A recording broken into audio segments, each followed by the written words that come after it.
Mari saudara kita mendengarkan firman Tuhan untuk menjadi makanan rohani bagi kita, sehingga kita semakin bertumbuh, semakin sehat di dalam Tuhan. Amin.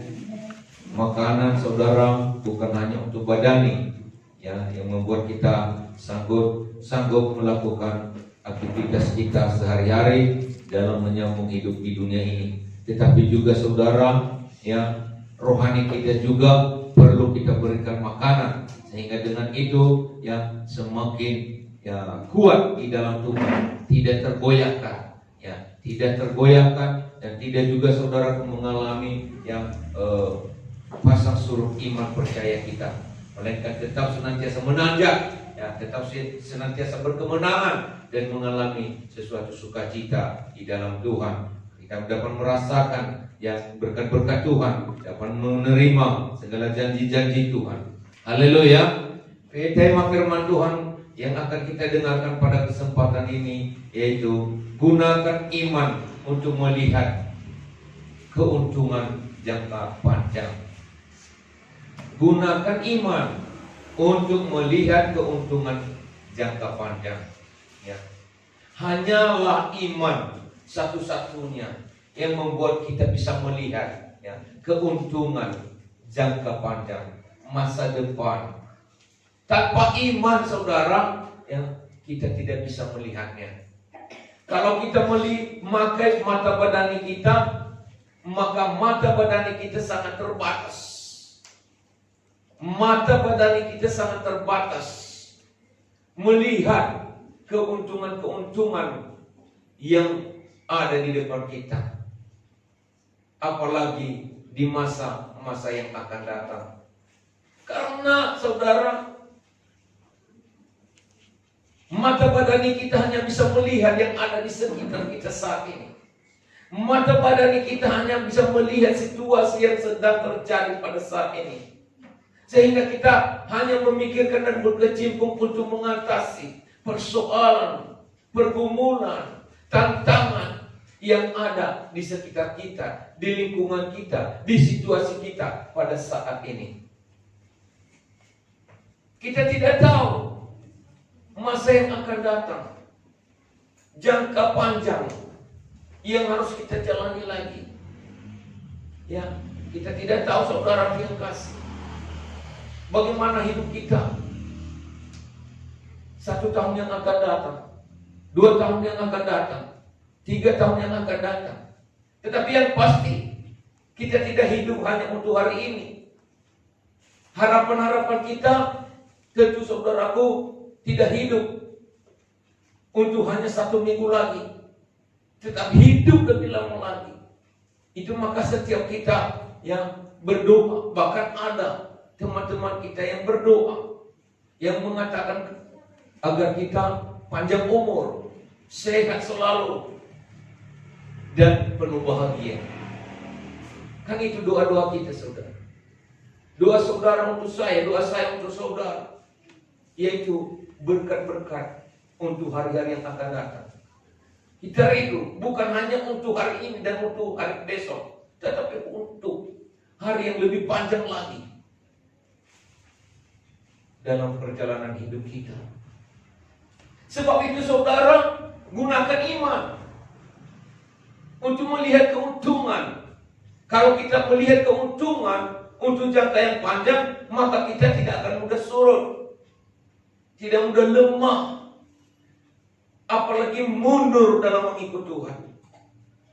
Kita pasti tetap semangat, kita pasti tetap yang gigih untuk mau meraih janji-janji Tuhan, yaitu pengharapan masa depan yang cerah. Amin saudara.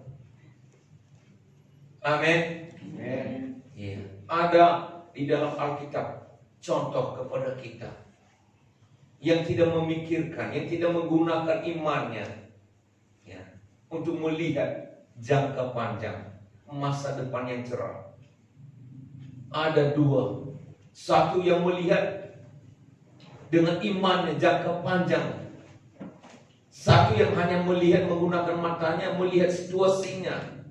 yang sangat rumit dan sesaat. Kita baca di dalam Kejadian pasal 25. Kejadian pasal 25 ayat 29 mulai.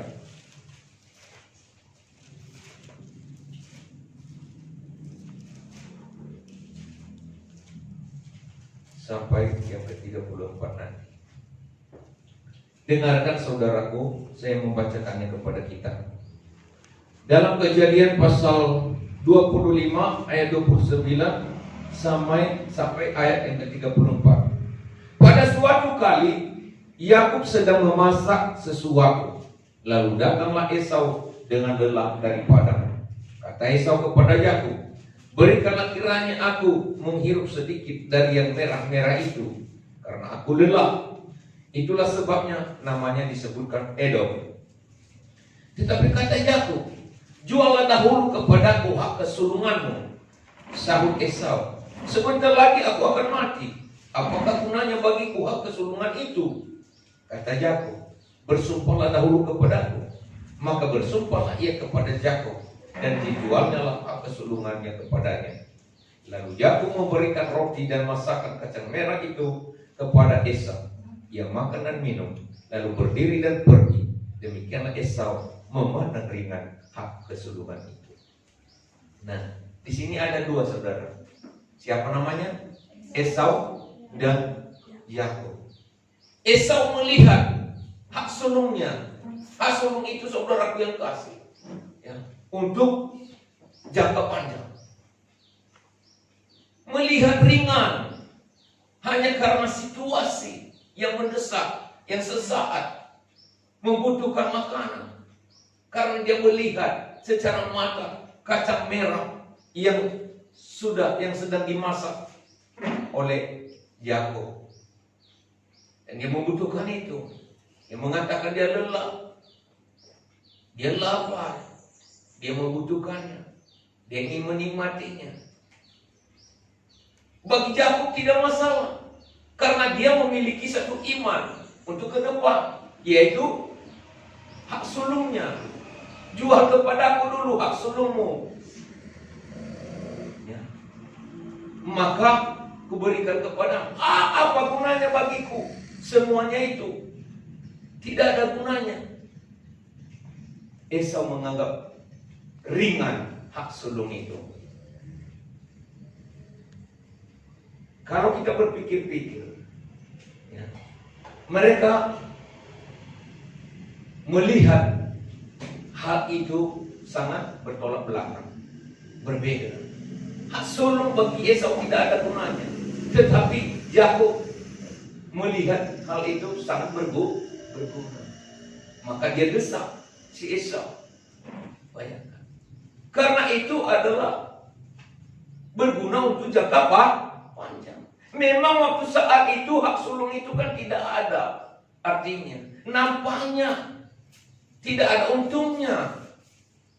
Kok si Yakub terus mengincar hak sulung itu, sampai dia suruh lagi si Esau untuk bersumpah. Sumpah itu kan mengikat janji, sesuatu ikatan janji yang pasti.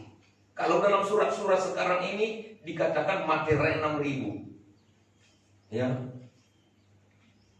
yang tidak bisa lagi dibatalkan, dan itu sudah ikatan janji dengan materai 6.000. Ini juga waktu itu saudara yang kasih Esau bersumpah.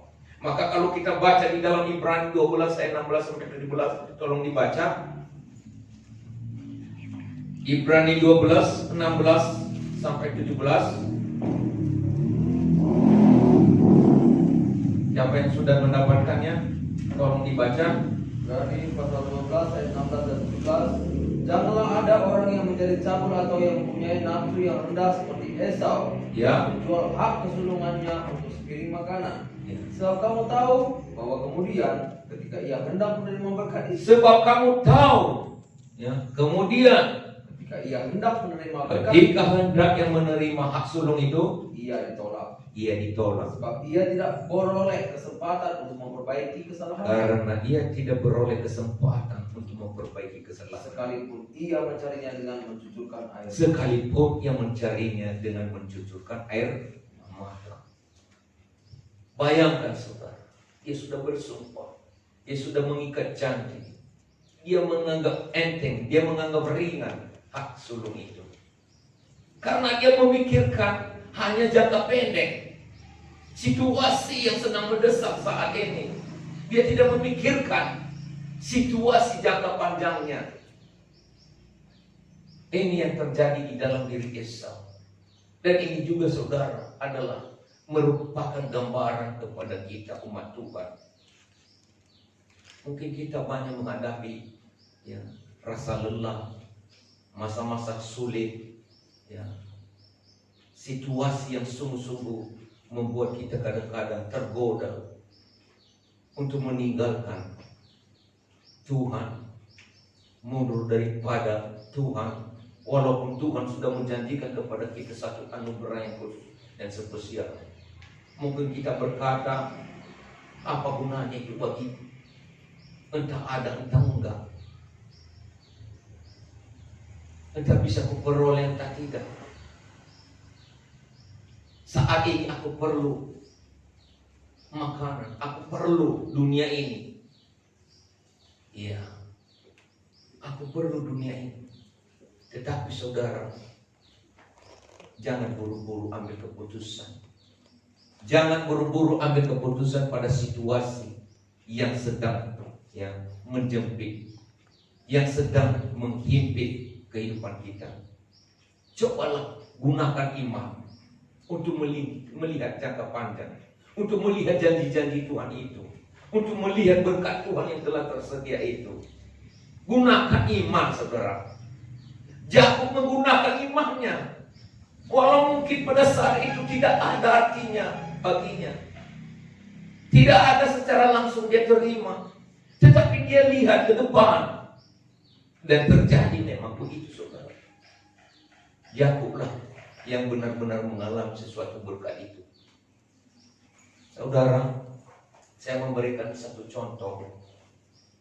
Mungkin pernah saudara dengar yang namanya Alaska.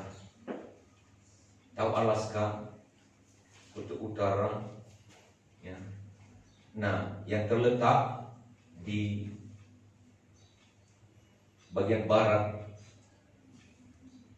Laut Amerika dan Amerika Utara.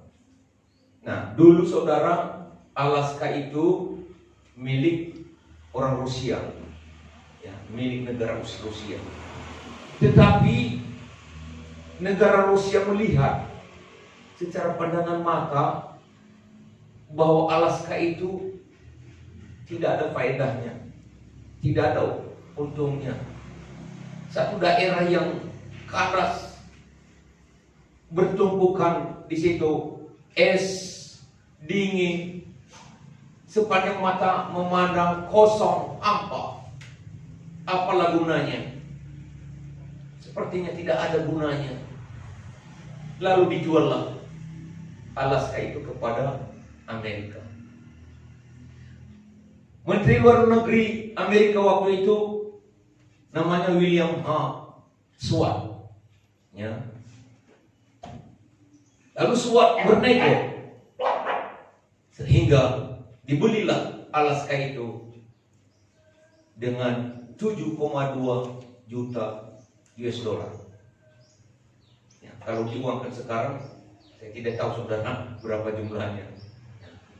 Nah, lalu wartawan pun saudara meliput hal itu dan menulis berita sampai kepada masyarakat Amerika. Berita itu, apa yang terjadi? Warga Amerika mendemo Seward dan mereka mengatakan itu adalah sesuatu kebodohan. Untuk apa menghambur-hamburkan uang negara hanya untuk membelikan sesuatu daerah yang kosong, yang tidak ada artinya dan tidak ada manfaatnya. Tetapi tahukah saudara, kemudian setelah dikelola maka rupanya Alaska itu mengandung satu tambak minyak dan emas.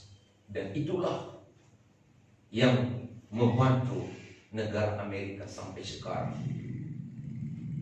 Puji Tuhan. Hal yang tidak nampak dengan mata sendiri, rupanya mengandung sesuatu berkat yang luar biasa untuk membantu negara Amerika, sehingga mereka tidak kekurangan sesuatu bahan minyak dan emas sampai sekarang. Luar biasa ya. Itulah yang tidak bisa dilihat oleh mata, hanya bisa dilihat ketika menggunakan iman. Maka dikenanglah Menteri Luar Negeri yang menjabat waktu itu, yang namanya William Swart. Saudara, sama seperti dengan Esau dan Yakub ini. Waktu itu Esau tidak menganggap perlu hak sulung itu, tapi Yakub sangat mengincarnya. Bagaimana dengan saudara? Bagaimana dengan kita memandang kekristenan kita pada saat ini? Apakah saudara menganggap itu sangat berharga dan harus dipelihara? Bagaimana saudara menganggap persekutuan dengan Tuhan pada saat ini? Apakah itu yang terpenting untuk saudara pertahankan? Atau saudara menganggap bahwa itu tidak ada artinya, tidak ada gunanya? Dan saudara mau tinggalkan, saudara mau jual, saudara mau biarkan begitu saja? Jangan. Kita bersyukur kita telah dipanggil oleh Tuhan, dipilih oleh Tuhan, dijadikan Tuhan sebagai biji matanya, diukirkan Tuhan di dalam loh hatinya, dan Dia selalu ingat dan Dia selalu lihat akan kehidupan kita setiap saat, setiap waktu. Dan Dia sudah tentukan saat dan waktu yang terbaik untuk mencurahkan berkat-berkat yang telah Dia janjikan kepada kita semua. Yang terutama adalah keselamatan bagi jiwa kita. Itu adalah suatu anugerah yang terbesar. Karena tidak ada anugerah yang terbesar selain daripada keselamatan jiwa kita. Di dalam Matius 16:26 mengatakan, orang yang memiliki seluruh dunia tetapi kehilangan nyawanya. Apa artinya semuanya itu? Orang yang memiliki seluruh dunia, apa gunanya memiliki seluruh dunia tetapi kehilangan nyawa? Taruhlah saudara, sekarang diberikan kepada saudara dunia ini. Seperti yang iblis katakan kepada Yesus, kalau kau menyembah aku, akan kuberikan sepanjang matamu memandang. Karena iblis yang menguasai dunia, miliki dunia ini. Tetapi pada kesempatan yang sama, kita kehilangan nyawa, keselamatan jiwa kita. Lalu dunia itu tadi yang kita miliki, apa gunanya? Kan tidak ada juga gunanya, tidak ada juga artinya. Miliki satu kecamatan Sungai Binge ini diserahkan oleh gubernur, dipanggil kita ya di kediamannya, di kantornya.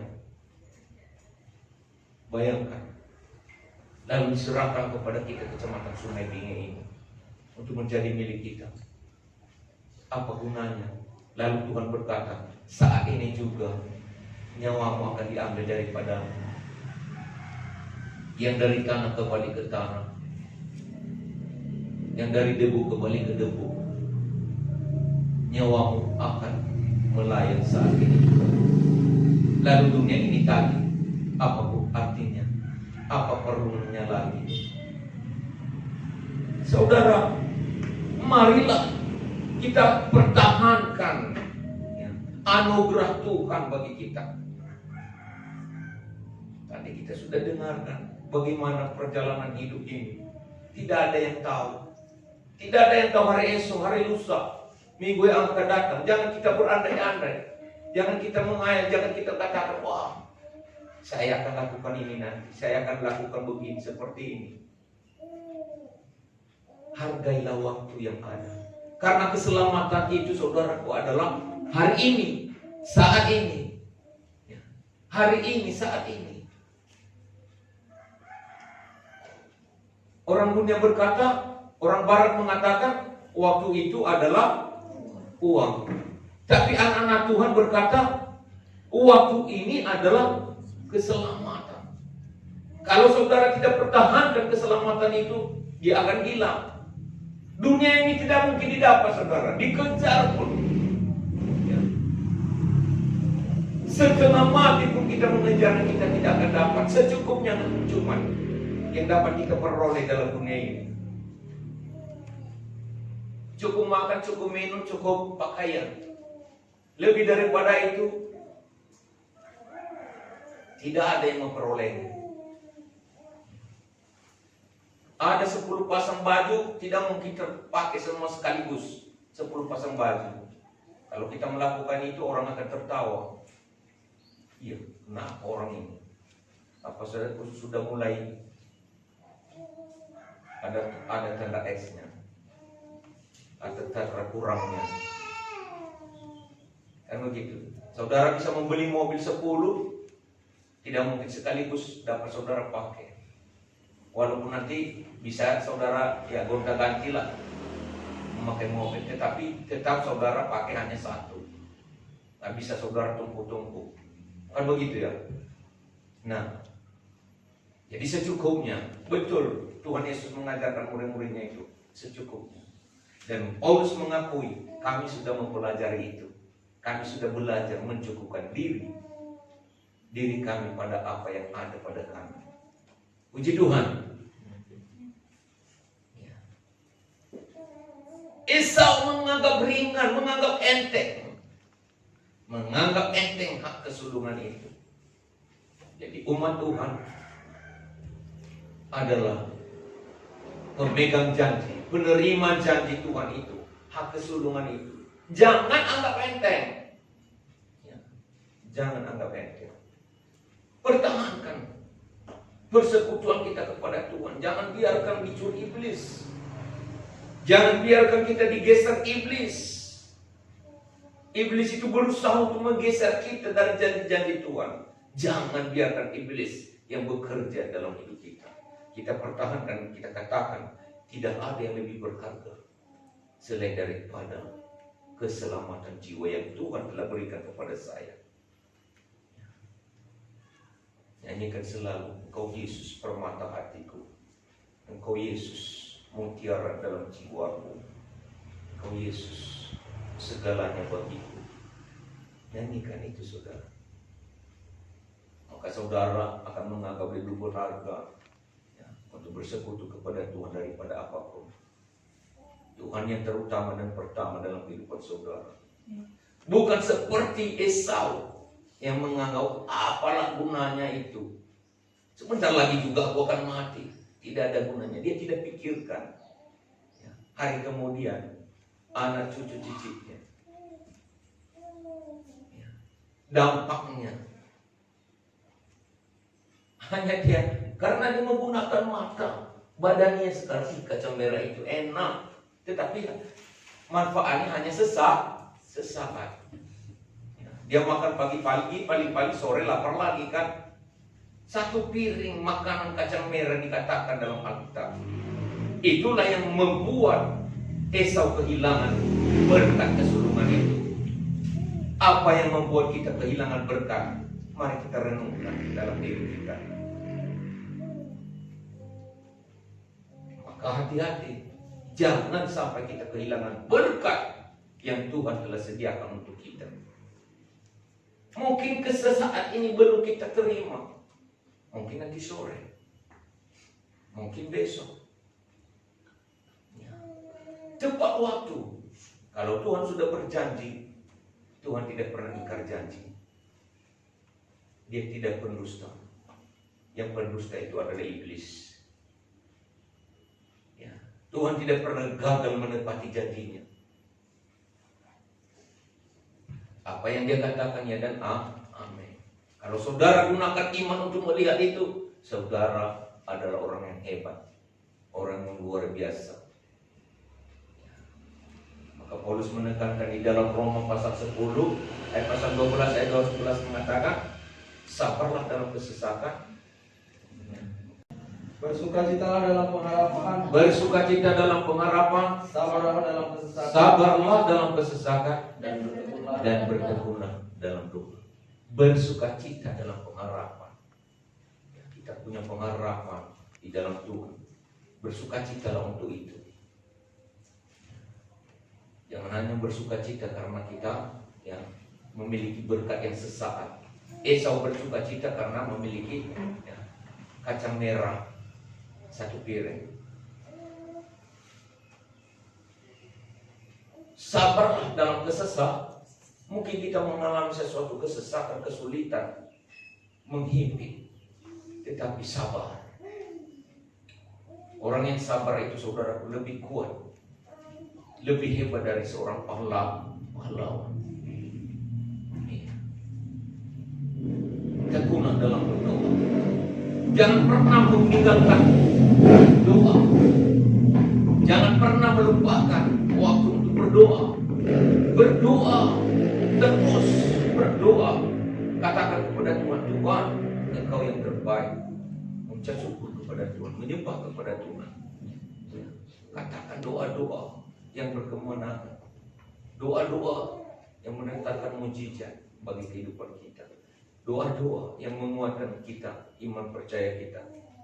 Saudara yang kekasih, ada lagi saudara di dalam 2 Raja-Raja pasal 7 ayat 1 sampai 2. 2 Raja-Raja pasal 7 ayat 1 dan 2. Lalu berkatalah Elisa, dengarlah firman Tuhan. Beginilah firman Tuhan. Besok kira-kira waktu ini sesukat tepung yang terbaik akan berharga sesikal, dan 2 sukat jelai akan berharga sesikal di pintu gerbang Samaria. Tapi perwira yang menjadi ajudan raja menjawab abdi Allah itu, katanya, sekalipun Tuhan buat tingkap-tingkap di langit, masakan hal itu mungkin terjadi?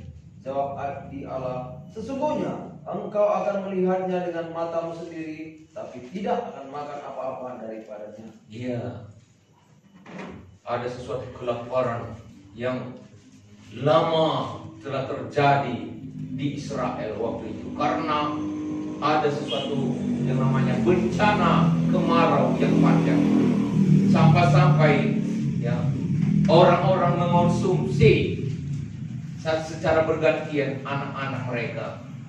Bayangkan, ternak-ternak sudah habis, tidak ada lagi yang mau dimakan. Sementara kota Israel sudah dipagar tembok, di luar ada musuh yang mau menyerang orang-orang Aram. Ada sekitar 30 negara mengepung. Bayangkan, mereka sudah terhimpit, tinggal di kota Samaria. Lalu mereka, saudara, mengalami sesuatu kelaparan yang sangat. Lalu Nabi Elisa menyampaikan satu pesan, bahwa besok akan terjadi sesuatu hal yang luar biasa. Sembako murah akan dijual belikan di depan pintu gerbang istana, di pintu gerbang kota. Nah, ajudan mendengar hal itu dan mengatakan kepada Elisa, sekalipun Tuhan apa katanya tadi? Tetapi perwira yang menjadi ajudan raja menjawab abdi Allah, katanya, sekalipun Tuhan membuat tingkap-tingkap di langit, masakan hal itu mungkin terjadi? Jawab abdi Allah, sesungguhnya engkau akan melihatnya dengan matamu sendiri, tetapi tidak akan makan apa-apa daripadanya. Ya, akan turun harga. Kalau selama ini dijual 100.000, tinggal 1.000 perak. Bagaimana mungkin? Kata ajudan raja yang sedang menjaga, mengawal depan pintu kota Samaria. Bayangkan, dia tidak percaya. Karena apa? Dia melihat menggunakan matanya, tidak menggunakan imannya. Dia tidak percaya apa yang disampaikan oleh Nabi Elisa, yang disampaikan oleh hamba Tuhan. Apa kata hamba Tuhan? Kau melihat besok, tetapi engkau tidak dapat memilikinya karena engkau terinjak-injak oleh karena banyaknya orang yang membeli barang murah itu. Ayat 17 sampai 20 kita baca, tetap 2 Raja-Raja pasal 7 tadi. 17 sampai 20. Adapun raja telah menempatkan perwira yang menjadi ajudannya itu mengawasi pintu gerbang. Ya. Tapi rakyat menginjak-injak dia di pintu gerbang. Lalu ia mati sesuai dengan perkataan abdi Allah yang mengatakannya pada waktu raja datang mendapatkan dia. Dan terjadi juga seperti yang dikatakan abdi Allah itu kepada raja. 2 sukat jelai akan berharga sesikal, dan sesukat tepung yang terbaik akan berharga sesikal. Besok kira-kira waktu ini di pintu gerbang Samaria. Pada waktu itu si perwira menjawab abdi Allah itu, sekalipun Tuhan membuat tingkap-tingkap di langit, masakan hal itu mungkin terjadi? Tapi Elisa berkata, sesungguhnya engkau akan melihatnya dengan matamu sendiri, tapi tidak akan makan apa daripadanya. Demikianlah terjadi kepada orang itu. Rakyat menginjak-injak dia di pintu gerbang, lalu matilah dia. Iya. Kadang-kadang ketika kita mengalami satu kesulitan, tidak pernah percaya kepada Tuhan. Banyak orang yang tidak mau lagi percaya kepada Tuhan. Lebih percaya kepada kekuatannya, lebih percaya kepada otaknya, lebih percaya kepada dirinya sendiri, lebih percaya kepada omongan-omongan orang dunia daripada percaya firman Tuhan. Ini masalah. Ini masalah yang dirasakan oleh ajudan raja yang menjaga pintu gerbang kota Samaria. Walaupun akhirnya apa yang telah dikatakan Nabi Elisa itu betul adanya, tetapi dia tidak dapat menikmatinya karena dia sudah terinjak-injak oleh banyaknya orang. Karena dia menganggap remeh, dia menganggap enteng firman Tuhan. Dia mengatakan, "Ada mungkin, walaupun sekalipun Tuhan mau membangun tingkap-tingkap langit, untuk membangun gudang sembako banyak-banyak, nggak mungkin. Itu nggak mungkin. Besok engkau akan melihat dengan matamu sendiri pada jam ini." Jam Elisa berbicara kepada. Jadi saya katakan kepada kita saudara, percayalah kepada firman Tuhan. Firman Tuhan tetap ya dan amin. Berpeganglah kepada janji-janjinya. Jangan kendor iman saudara. Gunakan iman itu untuk melihat hal-hal yang baik daripada Tuhan. Bersukacita dalam pengharapan. Lebih baik kita berpengharapan di dalam Tuhan. Jangan kita melihat keadaan saat ini. Ketika kita melihat keadaan saat ini masa sulit, maka kita tidak mau berbuat apa-apa untuk Tuhan. Kita tidak mau berdoa untuk Tuhan. Kita tidak mau lagi beribadah untuk Tuhan. Kita mau lagi melayani untuk Tuhan. Tidak lagi kita mau memberi persembahan untuk Tuhan. Karena kita melihat nilai mata uang yang sudah dicetak. Sangat besar harganya. Dan kita melihat, untuk apalah. Entah kapan Tuhan menggenapi janjinya itu. Entah ada, entah enggak. Apalagi kalau seperti kata ajudan ini tadi. Tak mungkin. Sama seperti Esau juga mengatakan, apa gunanya semuanya itu? Pernahkah saudara berkata demikian? Ketika saudara mengikut Tuhan, jangan. Katakanlah kepada Tuhan apa yang sudah difirmankan. Amin Tuhan. Apa yang Engkau janjikan itu tergenapi bagiku. Hanya ketika kita mau percaya dan menggunakan iman untuk melihat jangka keuntungan jangka panjang, maka itu akan terjadi bagi kita. Kalau kamu memiliki iman sebiji sesawi, maka persoalan itu saudara tidak bisa pindahkan. Gunung persoalan, gunung permasalahan tidak bisa pindahkan. Mungkin ada prosesnya, memang proses. Disitulah maka tadi di dalam Roma 12 ayat 12 itu sabar dalam kesesakan. Kesesakan itu adalah proses. Capek memang mengikut Tuhan. Salib memang kita pikul dalam mengikut Tuhan. Ya. Mungkin kita habis menjadi ejekan orang ketika kita mengalami kesulitan. Toto minna. Berdoalah. Minta beras, mintalah uang daripada Tuhan, tak Tuhan ya, berikan. Itulah ejekan orang dunia. Mau kemana kamu itu, sobat? Kata orang yang melihat itu, mau ke gereja. Doakan nanti aku ya,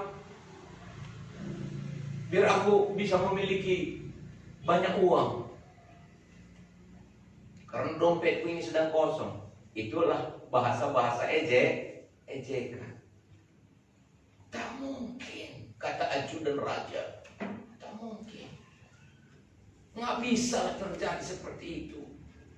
Nah, tapi kenyataannya terjadi. Barulah dia heran, tetapi tidak ada lagi kesempatan. Esau juga tidak ada lagi kesempatan untuk memperbaiki kelakuannya itu, karena dia sudah lebih dahulu ya, mengikat janji dalam sumpah. Maka anak-anak Tuhan ya, harus berpikir terus untuk tidak mau terburu-buru ya, melakukan sumpah serapah, apalagi menyalahkan Tuhan. Mungkin kita mengalami proses kesulitan dalam hidup ini. Saya katakan saudara, sabarlah dalam kesesakan, bertekunlah dalam doa, bersukacita adalah dalam pengharapan. Apa harapan saudara di dalam Tuhan? Coba saya tanya kepada saudara pada saat ini, dan saudara jawab dalam hati saudara. Apa yang merupakan harapan saudara kepada Tuhan? Kalau ada harapan saudara kepada Tuhan, bersukacita. Kalau bersukacita itu saudara, bagaimana reaksinya? Bagaimana prakteknya? Karena ada harapan. Ya. Sama seperti maaf saudara, orang yang mengandung. Dia punya harapan. Dia tidak melihat secara mata bagaimana wajah anaknya, bagaimana isi kandungan yang sedang dikandung itu. Tetapi dia sudah bersukacita. Bagaimana reaksinya? Dia selalu bersabar. Dia selalu jaga makanannya, jaga kesehatannya. Inilah reaksi orang yang bersukacita. Karena pengharapannya kuat. Anakku ini nanti akan lahir sebagai teman, sebagai hiburan, menguatkan hati, menyemangatkan hidup. Wow, itulah reaksi orang yang bersukacita.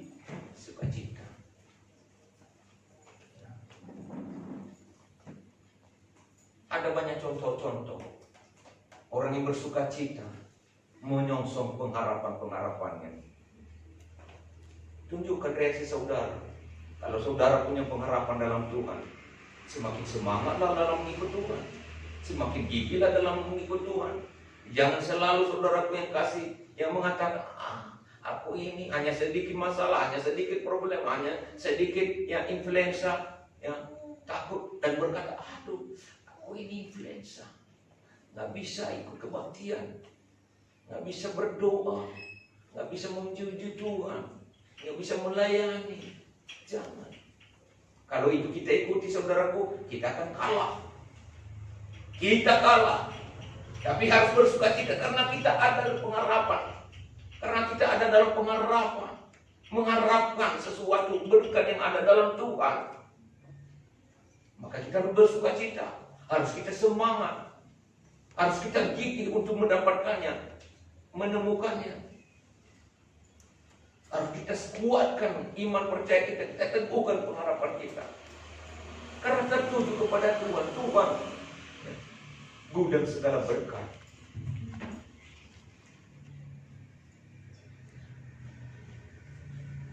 Jangan bosan. Saya lihat saudara, kalau kita katakan mau berdoa syafaat malam minggu, ya, kadang-kadang kita iman itu bukan dalam ucapan ya. Iman itu bukan dalam ucapan tetapi dalam tindakan. Iman itu bukan dalam angan-angan tetapi dalam tindakan. Ya. Nah, saya mau tanya kepada saudara, Cinta saudara kepada Tuhan di mana letaknya?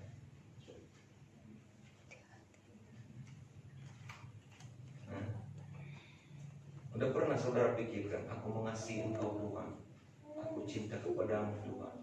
Di mana letaknya? Di kepala, di mulut, di hidung, di mata, di kata-kata, atau di mana? Perbuatan dan tindakan. Iya, di perbuatan dan tindakan. Jangan bilang di kata-kata, atau juga dibilang di hati. Di hati juga itu tidak betul. Karena kalau hati kita sakit, berarti cinta juga sakit kepada Tuhan. Ya. Jadi cinta kepada Tuhan itu ada dalam tindakan. Bersuka cita dalam segala sesuatu, dalam segala situasi. Kita bersuka cita di dalam Tuhan. Mau enak khotbah, tidak enak khotbah, mau keras atau lembek khotbah, tetap datang kepada Tuhan, beribadah kepada Tuhan, bersuka cita. Wah, aku ingat dulu saudara, ya, inilah sukacita di dalam melayani pekerjaan Tuhan ini. Di sini kan sering saya katakan, dulu belum ada tiang listrik ini, belum ada lampu. Kami buat lampu patroma, kami pompa. Atau setidak-tidaknya tidak ada, kami belikan senter 2 baterai. Dulu senter 2 baterai. Ya, coba bayangkan.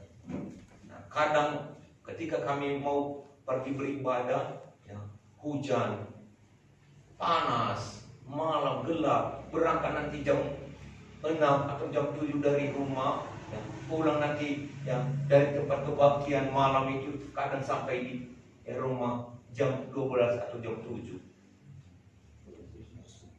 Ya, jam 12 atau jam 1. Ya, bayangkan. Apalagi ketika melayani di Berdikari, kami nanti berangkat saudara jam 3, ya, sampai di sana udah sore. Jalan. Karena apa? Kami pelan-pelan aja di jalan. Ya, ini digendong yang besar. Ada 3. Bayangkan. Sangat capek. Tetapi karena ada sukacita, itu pun dijalani. Pulang nanti dari sana 3 kali loh. Ini program pelayanan saat ini kan kurang. Kami 3 kali dalam seminggu. Ada doa, ada ibadah keluarga, ada doa puasa setiap hari Sabtu di gereja, hari Minggu di Bandar Raya. Bayangkan. Ya. Luar biasa ya. Ada. Kadang ada lagi tambah doa semalaman lagi sekali sebulan. Luar biasa. Sekarang ini sudah kurang ya, sudah dikurangi. Nah, lalu kita ajak untuk melakukan ibadah-ibadah, tapi kita suruh. Kenapa? Karena mengasihan, udah condong untuk mengasihani diri. Cuaca ini buruk. Kami hujan-hujan deras tuh kami tempuh saudara waktu itu. Laugara hanya untuk mengantar surat undangan karena besok mau kebangunan rohani. Hari ini saya mau ambil surat-surat undangan itu dari Medan. Pulang saudara tidak ada lagi motor dari Pasar Batu. Ya, hanya sampai Pasar 10. Sampai Pasar 10 saudara jalan kaki sampai ke Simpang Pariama. Dari Simpang Pariama saudara jalan kaki ke Pama. Bayangkan. Sampai di Pama saudara, ya, wow. Kalau saya ceritakan luar biasa. Pernah hampir tenggelam, hanyut di Sungai Tuntungan itu. Dari itu saudara yang kasih sampai di sini lagi terus mau saya antarkan lagi suruh berangkat karena besok harus dibagi-bagi karena malamnya mau KKR diundang, diedarkan kepada masyarakat. Saya harus ya, rupanya belum surut air di Sungai Garo. Lampu senter udah kayak kunang-kunang, nggak begitu terang lagi. Saya pikir, ini udah bisa dilewati. Rupanya masih besar sungainya. Saya lewati, itu juga hanyut juga. Ada beberapa meter. Udah tergores-gores lah ini badan sudah. Lalu sampai di Simpang Tani Umum, saya bangunkan di sini Reno, pemamaknya.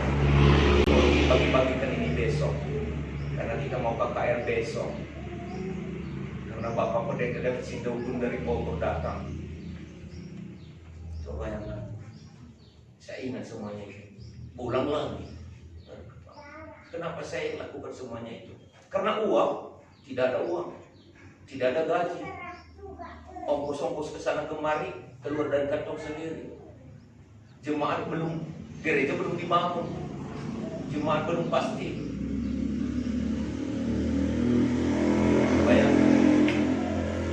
Kolekte dulu itu saudaraku, kalau ada 125 perak, 150 itu udah jago saudara. Waktu dibangun gereja pun itu masih ada catatannya, karena saya catat itu saudara. Di buku harian saya, kolekte kadang 750, 600 perak. Bagaimana kita bisa membangun? Tetapi inilah hanya tekun di dalam doa, sabar dalam kesesakan, sukacita dalam pengharapan. Pengharapan apa? Karena hanya melihat ya, bahwa betapa enaknya menjadi hamba Tuhan itu. Sukacita menjadi hamba Tuhan. Itu saja saudara. Kalau ibadah materi duniawi, waktu itu tidak ada apa-apa saudara. Tetapi kami tetap bersukacita. Saya, Ibu Gembala dan anak-anak semuanya, kami didik, kami bawa-bawa untuk pergi melayani Tuhan. Tidak ada bosan dan tidak ada capeknya. Kami jalan kaki di mana-mana. Sekarang mewah kita saudara. Kemana-mana mau ke desa pakai kereta sepeda motor. Walaupun 50 meter dari rumah sepeda motor. Dulu nggak ada lampu listrik. Kita melakukan pelayanan pekerjaan Tuhan. Sekarang manja-manja kita kepada Tuhan. Tingkatkanlah semangat saudara.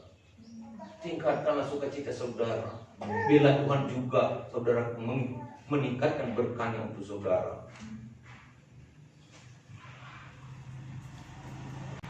Tuailah berkat-berkat Tuhan itu saat ini.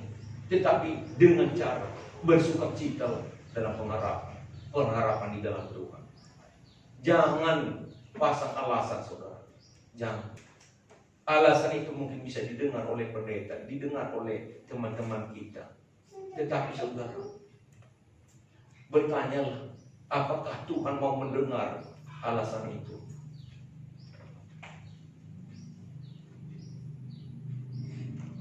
Bangkitkanlah pelayanan ini. Bukan untuk siapa-siapa, untuk saudara. Kalau saudara membangkitkan pelayanan ini, saudara akan menuai berkat yang luar biasa. Bagaimana membangkitkan? Itulah saudara, tanya Roh Kudus. Amin. Tanya Roh Kudus, apa yang saya bisa lakukan? Apa yang saya bisa perbuat untuk membangkitkan pelayanan ini? Lakukanlah itu. Jangan saudara lemah. Jangan menganggap remeh. Sama seperti Esau dan mengatakan, kayak guna kerinai. Apa artinya semuanya ini? Jadi inilah saudaraku yang kasih renungan firman Tuhan buat kita pada siang hari ini. Dalam kita semakin dipakai Tuhan dengan luar biasa. Dengan luar biasa. Semangat terus saudaraku. Haleluya. Haleluya. Semangat terus. Katakan, saya cinta Tuhan. Saya cinta Tuhan. Bukan di angan-angan, tetapi dalam perbuatan, dalam tindakan. Saya mau bangkit, melayani Tuhan. Seperti apa talenta yang saya miliki, saya akan gunakan melayani pekerjaan Tuhan. Bukan orang hebat yang Tuhan perlukan, tetapi orang yang mau. Amin saudaraku. Haleluya. Kita angkat pujian kita.